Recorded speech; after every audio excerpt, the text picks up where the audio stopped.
నమస్కారం. ఈ రోజు వార్తలు చదువుతున్నది ప్రమితి. 8వ తరగతి ఆర్జిన్ పాఠశాల. జాతీయ వార్తలు. నవంబర్ 26న ఢిల్లీలో ఘనంగా రాజ్యాంగ దినోత్సవ వేడుకలు. సంవిధాన్ సదన్లో జరిగిన ఈ కార్యక్రమంలో రాష్ట్రపతి ద్రౌపది ముర్ము, ప్రధాని నరేంద్ర మోదీ, పలువురు ప్రముఖులు పాల్గొన్నారు. సాధారణ వార్తలు. తెలంగాణ రాష్ట్రంలో 2025-26 విద్యా సంవత్సరాలకు గాను 10వ తరగతి పబ్లిక్ పరీక్షలు వచ్చే ఏడాది మార్చి 18వ తేదీ నుండి ప్రారంభం కానున్నాయని రాష్ట్ర విద్యాశాఖ అధికారులు వెల్లడించారు. ఆంధ్రప్రదేశ్ రాష్ట్ర ప్రభుత్వం 3 కొత్త జిల్లాల ఏర్పాటుకు అంగీకారం తెలిపింది. ఆరిజిన్ పాఠశాల వార్తలు. నవంబర్ 26న పాఠశాలలో ఘనంగా నిర్వహించిన కాన్స్టిట్యూషన్ డే. ఈ కార్యక్రమంలో పాల్గొన్న విద్యార్థులు మరియు ఉపాధ్యాయులు. ఈ సందర్భంగా పలువురు ఉపాధ్యాయులు భారత రాజ్యాంగం యొక్క ప్రత్యేకతను, ఏర్పాటును గురించి విద్యార్థులకు తెలియజేశారు.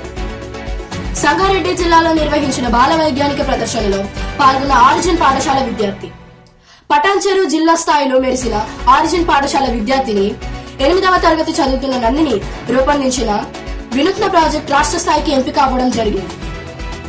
పాఠశాలలో నవంబర్ 25 నుండి 28వ తేదీ వరకు PT2 పరీక్షలు విజయవంతంగా జరిగాయి.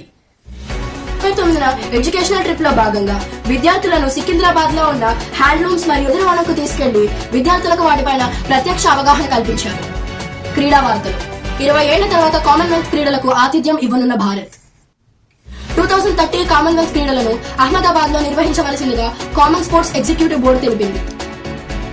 ఈ వార్తలు ఇంతటితో సమాప్తం. తిరిగి నెక్స్ట్ బులెటిన్ లో కలుసుకుందాం. అంతవరకు సెలవు. నమస్కారం. మీ ప్రమితి సైనింగ్ ఆఫ్.